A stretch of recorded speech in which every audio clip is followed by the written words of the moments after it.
Señoras y señores, démosle la bienvenida al canciller de las escuelas de la ciudad de Nueva York, Richard A. Carranza.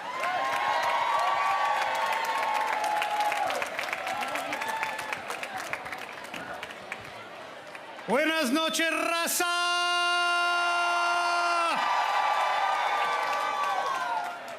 I have to tell you, we get to see lots and lots of people on any given day, pero qué bonito se ven.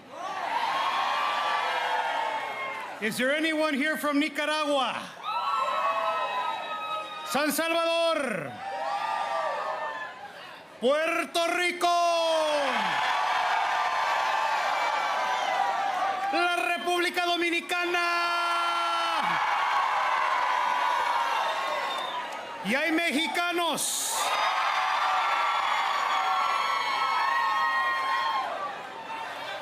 You know how to party. You know how to party. So before... ¿Qué pasó, hombre? Ya dije Nicaragua. Hoy los colombianos. My bad. My bad. So before we go on, I want to say a couple of things. Would you please join me in thanking our musical guests this evening? First of all, La Jarra, La Banda La Jarra. In case you didn't know, they are NYPD. Son la policía and they can jam. And then would you also join me in thanking El Mariachi Tapatío de Álvaro Paulino. So a couple of things. I want to welcome you all to your house, Gracie Mansion. I know the mayor and the first lady are going to be out in just a minute, but I'm honored to celebrate Latino Hispanic heritage and the launch today of Latino Thrive. Now, since I arrived in New York City about 6 months ago, híjole, how fast time flies, que no? 6 meses. By the way, it was just I was telling my wife, mira toda esta gente linda. It looks like a quinceañera. But that's just half of our family. But since I arrived in New York City 6 months ago, and actually even before I arrived, I have been continuously impressed by the mayor and first lady's commitment to mental health awareness. And I have seen such a commitment to mental health awareness, especially as it pertains to Thrive New York City. So mira mi raza, making it part of our conversation and taking it on, making sure that our schools are proud to be doing their part and providing mental health first aid training to all of our staff for our high school students.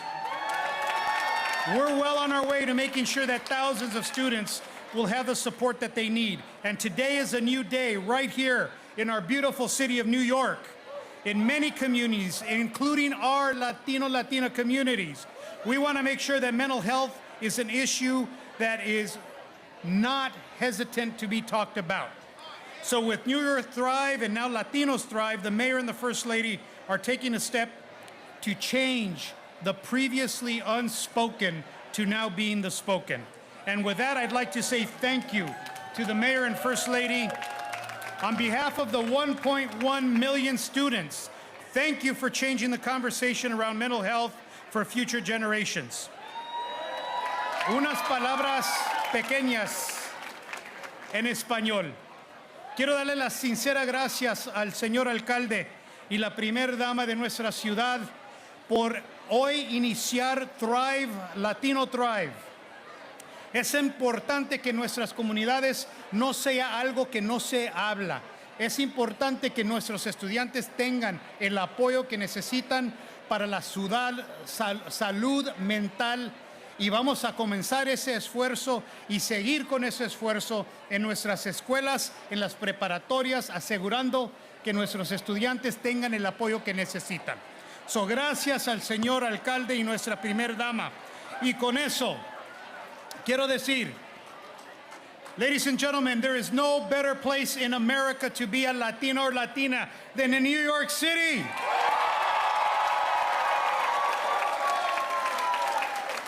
And yes, while some may have their wraps, we have our burritos. And while some have Michael Jackson, we got our Juan Gabriel. And while some like to do the hip hop, we like to do the merengue. But it doesn't matter because we're all New Yorkers, right? Are we New Yorkers? Then I want you to give a big, rousing applause and a great big welcome to el jefe más alto, el jefe más destacado, el jefe Guillermo de Blasio, our mayor, Mayor Bill de Blasio.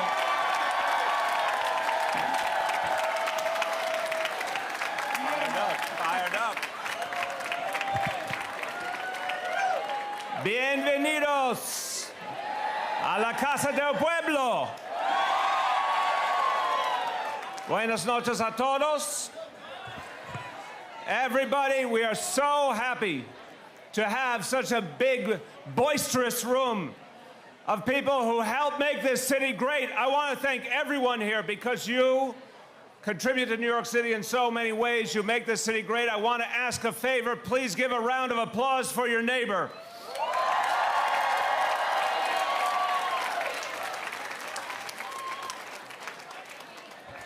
Chancellor Carranza's fired up, isn't he? You know, he is chancellor by day, mariachi by night. You know that, right? If you go out to the right places around New York City at the right hour, you will see him. Everybody, I want you to remember, part of what makes New York City great is that we respect all the people who make up this city, and we look for leadership in every part of the communities of this city. So for the Latino community, our Chancellor, Richard Carranza, should be a person who brings great pride to this community. And I want to give a special thank you to the Mexican-American community.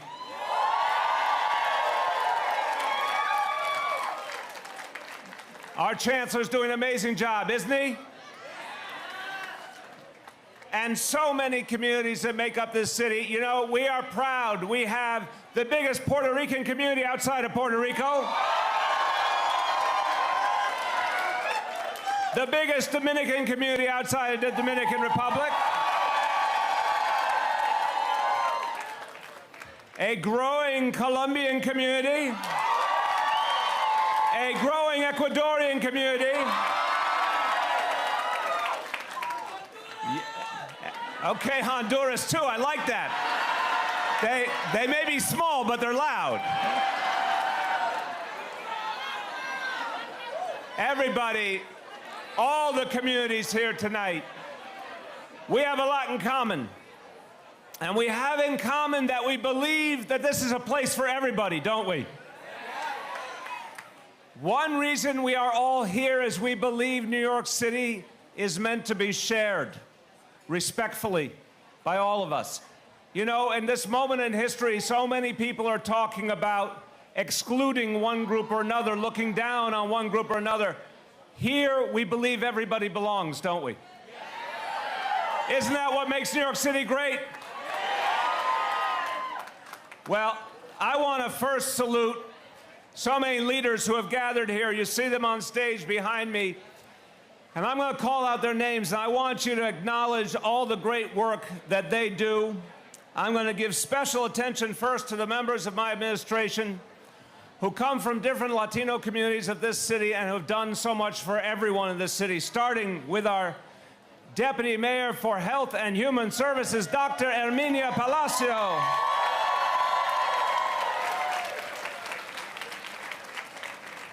My senior advisor who's done so much to help the people of Puerto Rico in the aftermath of Hurricane Maria, Lorraine Cortez Vasquez.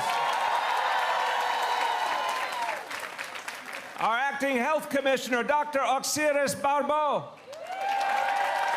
DCAS commissioner, Lizette Camillo.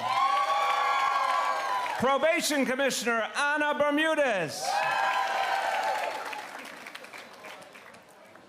Our oath commissioner, I love his name, Fidel Del Valle.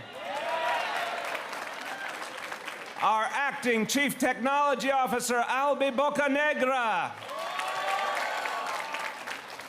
And a woman who tells me what to do all day long as Director of Scheduling and Executive Operations, Prisca Salazar Rodriguez.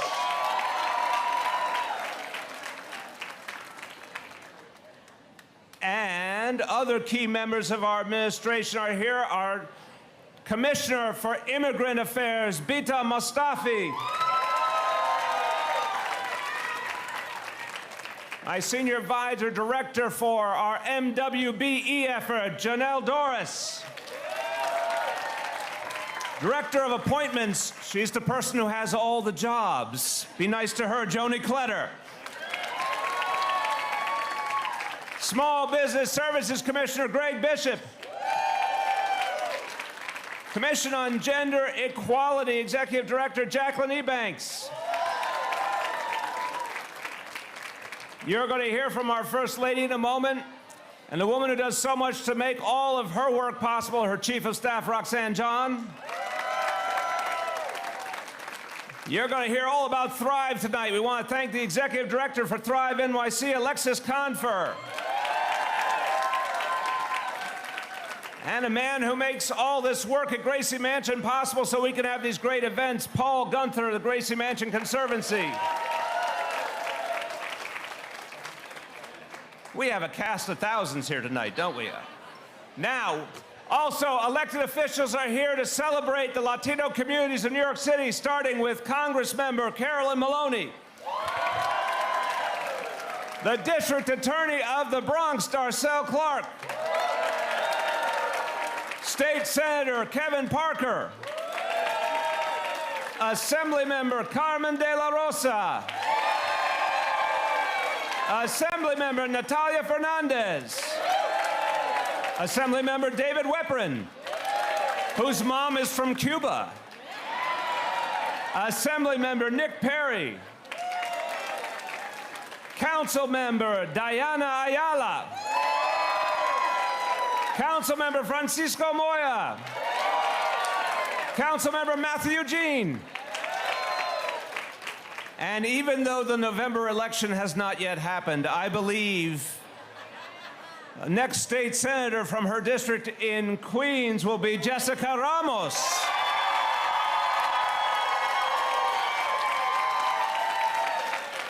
And the next state assembly member from her district in Queens will be Catalina Cruz.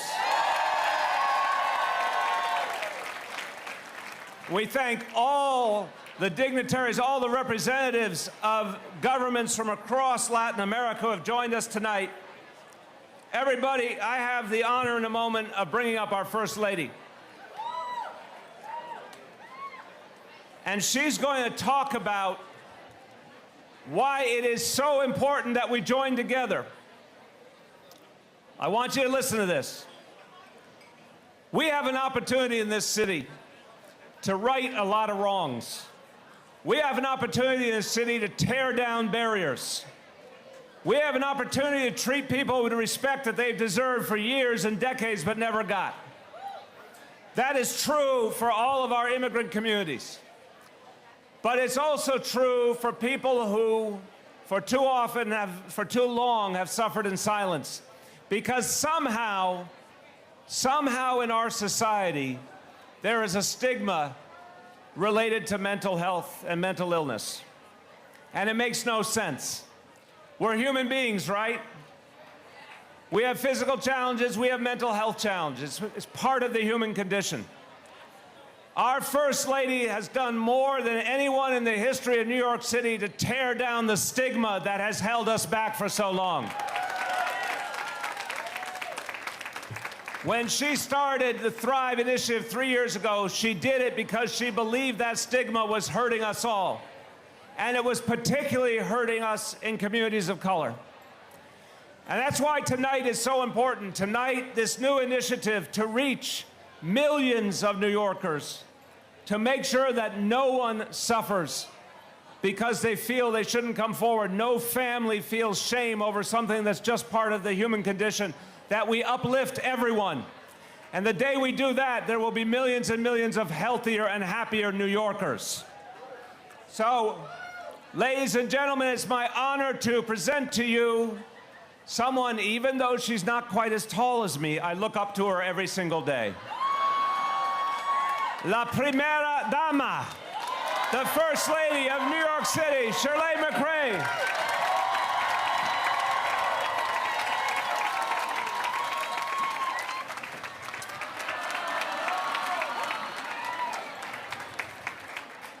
Gracias, Bill. Mi amor de mi vida. Oh, mi corazón.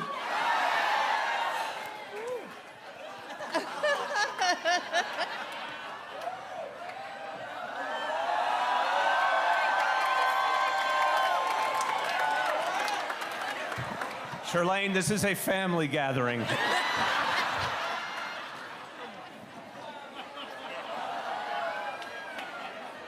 Buenas noches. I'm so happy to be here with all of you tonight to celebrate, because you know, tonight is really about love.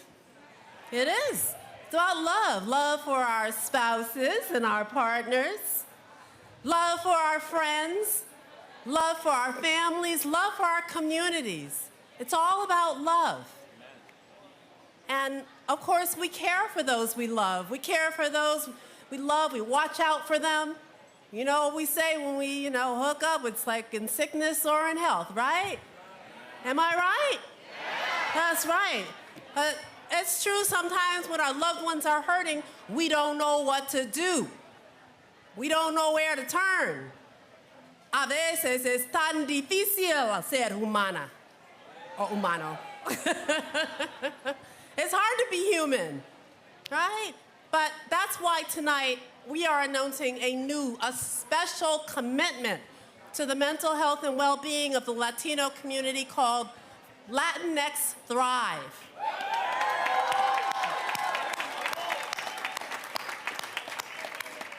Now, the truth is, mental illness and addiction touch us, all of us. Raise your hand if you feel like you've been touched by it. I want to see every hand up, because if your hand's not up, you don't know your friends or your family well enough, or maybe they're hurting in silence and they don't know who to reach out to. We're all touched by this. No one in our city is immune. And stigma prevents people from getting help in every community because they're afraid or ashamed to talk about their struggles. They say, la ropa sucia se lava en casa. Right? And even for those who do seek help, they don't know where to go. Together, we can change this. Together, we can end the stigma that surrounds the diseases, because that's what they are, diseases of mental illness and addiction. Together, we can connect more people to mental health care services. We can all do this if we do our part. Are you with me? I said, are you with me? That's good. Now let me hear you say, si se puede. Si se puede. Si se puede. That's right, we need everyone to step up, because government cannot do this alone. This is about our families, our loved ones, people we care about. We have to be the first responders. And that's why the Latinx Thrive will be led by a coalition of Latino and Latina community leaders, elected officials, and mental health experts. Many of them are here tonight, and many more will be part of this grand coalition. Can we show some appreciation for some of our early partners, those amazing leaders who are here tonight? And I especially want to thank two fierce Latino leaders from the administration, Deputy Mayor Dr. Herminia Blasio, Acting Health Commissioner Dr. Alexis, and of course, our Latino Schools Chancellor, Richard Carranza. Now, those are just three. There are many more. All the electeds that you've heard who are here tonight will help guide the way and help get all of you involved. The first step is getting educated. Latinx Thrive cannot be successful unless you know what you're doing. We want you all to understand the signs of mental illness and substance misuse and addiction and have the skills to connect people to care, because most of us didn't grow up learning these things. We know what to do if somebody's bleeding, right? We know what to do if somebody's choking. How many of you took CPR? Right? We know what to do. But if someone's having a panic attack or if someone's suffering from depression, we don't know what to do. And it's not our fault. We didn't learn. Mental health first aid will teach you what to do when someone is suffering. And that's why the Thrive team will be hosting these conversations about mental health in your neighborhoods. Your neighborhoods, wherever you live. Charlas. You know charlas, right? It's an opportunity to share your stories and listen to others in a safe space. All right, I'm finishing up now. By the end of 2019, we are going to have 10,000 Latino, Latina, and Latinx New Yorkers trained to be mental health first responders for their loved ones and their neighbors. 10,000. Think about it. It's a big number, but it's just the beginning. Now this course, this mental health first aid course is free, and every one of you are welcome to take it. Anyone can take the course in inglés, in English, or in Espanol. Will you help us reach this goal? Si se puede? Si se puede? There is a pledge card that people are walking around. There's a Thrive team walking around with these cards. Please get one. You can sign up and people will contact you, get you signed up for the course in a place that is convenient for you. We want to make it as easy as possible. Hold up the card if you have one so our team knows where they need to go. We need to get more cards over here, please. All right? Si se puede. Si se puede. Do you pledge to learn about mental health? You pledge to fight the stigma? Do you pledge to help your families and communities heal? ¿Prometan que van a aprender sobre salud mental? ¿Prometan que van a luchar contra el estigma? ¿Prometan que van a ayudar a sus familias y a sus comunidades a sanarse? Thank you all for being part of Latinx Thrive. Si se puede.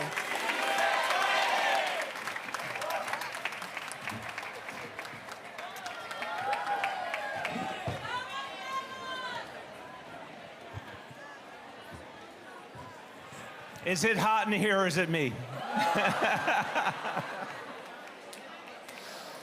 Everybody, we got one more thing we're going to do this evening as part of our program, and I just want to say, everyone, it is so amazing to have so many leaders collected here from all the communities of this city. Again, this is one of these special moments where here at Gracie Mansion, which represents all of the city of New York, all of you are here representing the very best of our communities. So I want to thank you for that. And every year we get to provide an honor to one New Yorker who's done something really outstanding. And this evening, I really am so happy to bring to you a journalist whose voice is heard all over this country and is one of the strongest voices for recognizing the extraordinary contributions of the Latino community and the power of the Latino community and the needs of the Latino community in this entire nation. It's my honor to bring forward Maria Hinojosa of NPR, National Public Radio.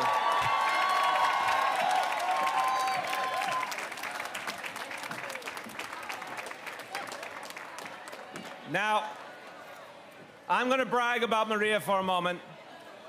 How many of you have heard her reports on NPR? You got a big fan club here, Maria. I remember years ago when I first heard her voice, and it was like a clarion call trying to tell North America that guess what? There was a huge Latino population that was making a difference in this country even if it wasn't being recognized. That we needed to understand the community, hear the community, realize that great leaders were emerging from the community.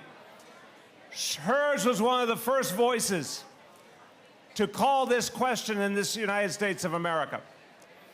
And what she has done with her work at NPR, including creating Latino USA, a show that really focuses on the issues of such importance to tens of millions of Americans. What she has done as founder of the Futuro Media Group. What she has done as an Emmy Award-winning journalist and an author who relentlessly gives voice to communities of color has helped to make us a better nation. And I will say something very simple. We were hearing Maria Hinojosa's voice years and decades before anyone ever paid attention to Donald Trump. And I predict we'll be listening to her years and decades after we've forgotten Donald Trump.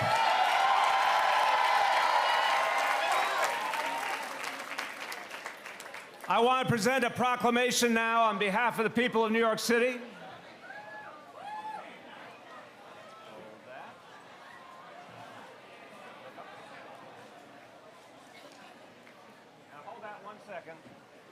Maria, the proclamation summarizes many great things you've done in your life. I'm not going to read it except for the last line. The last line says, what's the date? Gotta check my date. October 9th. Okay, the last line says, I, Bill de Blasio, Mayor of the City of New York, do hereby proclaim October 9th, 2018 in the City of New York as Maria Hinojosa Day. You have your own day. All yours.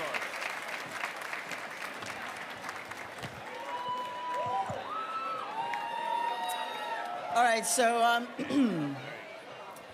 so guess what? I'm not going to talk until you're all quiet. See, I make my living with my voice. So for those of you in the back, I'll just wait.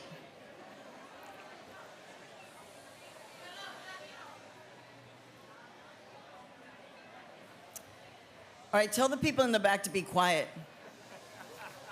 O sea, cállense la boca allá atrás, please. All right, you guys. So first of all, thank you, Mr. Mayor, First Lady, and Chancellor. Thank you so much for this really crazy notion of declaring a day in the city of New York, Maria Hinojosa Day. But you know what? Dude, it's 2018, and the mayor just declared a day after a Mexican New Yorker, so órale.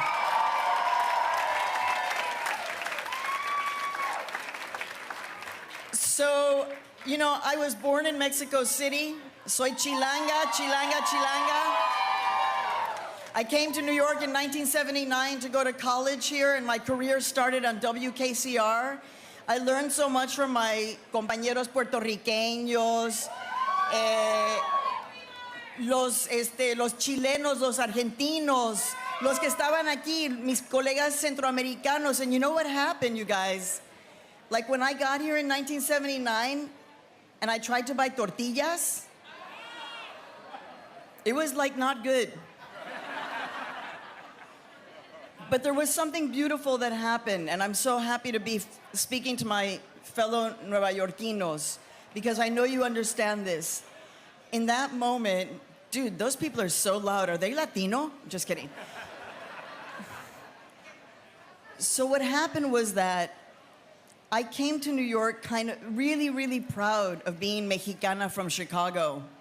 But aquí como que, like, Viva Mexico, and people were like, yo, what? Like, there were 3 Mexicans here. So, well, more, but you know. But what I learned in that moment was that I learned how to eat my Mexican nationalism. I ate it, and I became a pan-Latin American person. And I understood that because of the Latino-Latina experience in New York City. I became part of Latin America, being right here in New York City. And also, then I became a human being, part of the human race. And then, of course, I met the most amazing human being at the Village Gate, at the Salsa Meets Jazz concerts. My husband, the great Dominican artist, Germán Pérez. Where are you, honey? Thank you so much, honey, right there. Oh, hi. He's recording. And then, between a Dominican and a Mexican, we gave birth to 2 kids. 2 Dominimex New Yorkers. Got it? Dominimex? So, you're gonna, Dominimex. You're gonna be tested on this so that you remember their names. My son, proud Mexican, Dominican, New Yorker, his name is Raúl Ariel Jesús de Todos los Santos Pérez Hinojosa. And my daughter, who is now 20, is María Jurema Guadalupe de los Indios Pérez Hinojosa. We made it cool to have 16 names, yo. We made it super cool. I am a proud resider of Harlem. West Harlem is my heart. That is where my company is. And I hope all of you are listening to Latino USA on WNYC and on your podcast. And also, of course, In the Thick. If you're not listening to In the Thick, download it right now. I guess just finally, you know, one of the things that we taught our kids was all of the comments that have been made on this stage, that in New York we get to see ourselves and the people all around us. Cuando el señor traía la pizza a mi casa, because occasionally we would order pizza, like a lot. Y el señor que traía la pizza, I would have my kids come, and he was a paisano. And I would invite him in, and I'd say, paisano, do you want a glass of water? Do you want to sit for a minute? And then I would say to him, where are you from, paisano? ¿De dónde eres? Pues de Oaxaca. Ah, and how many languages do you speak? Uy, Nahuatl, Zapotec, Español, Inglés, a little Korean. And I would say to my kids, this is your blood. This is your raza right here in New York City. And they are speaking languages that existed before English. And they are right here in New York City. And they are you, and you are them. They are you, and you are them. So at this time when we're all feeling a little bit, I don't know, targeted for being Latino or Latina in the United States of America, those of us who are right here, we know it. We have some serious privilege right here. We have some serious, serious privilege. And so we have to do something with that privilege. We have to act. I want to thank my staff who are with me here tonight because they do what they do, creating the journalism that you love, and they do it with love. That's how we act. And I need you to act with love for each other, because you know what Latinos and Latinas bring? También traemos mucho cariño para el prójimo. And though we cannot compete with the First Lady, we also got some style. Muchas gracias. Thank you so much. Thank you so much for this honor. Muchas gracias. Muchas gracias.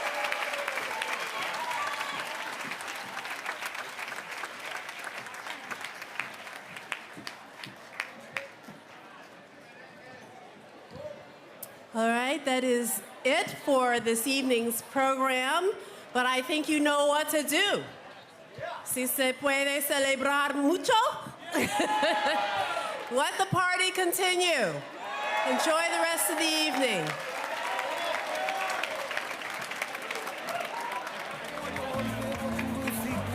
Por donde quiera que vaya.